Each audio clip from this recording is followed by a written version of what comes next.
Apakah hukum penonton live Facebook, TikTok, share video ustaz, kawan-kawan grup WhatsApp, page Facebook? Adakah dia banyak sekali pahala yang pakai ilmu sedangkan dia jahil? Tak kira lah jahil atau alim, dengan syarat orang itu orang mukmin, orang beriman. Bila dia buat perkara yang berkebajikan, niatnya saja satu pahala. Dia niat nak share live Facebook ini kepada kawan dia, dia niat saja, satu pahala. Sahih, satu pahala. Walaupun lepas itu dia tak jadi share, sabit dah satu pahala.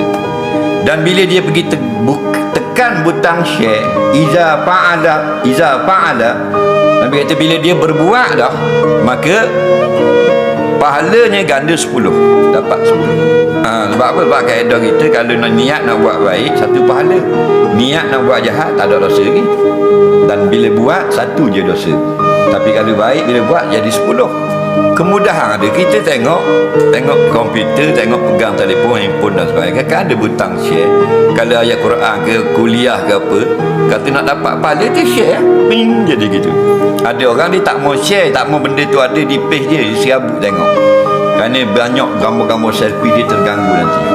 Faham? Jadi ulama tu habis masa 2 tahun pun tulis kitab, dia takkan share. Walaupun dia pergi like saja, dia takkan share bubuh di page dia. Sebab dia nak orang tengok, tamu tengok, orang tengok kitab di page dia, nak tengok muka dia. Cara berfikir dia salah.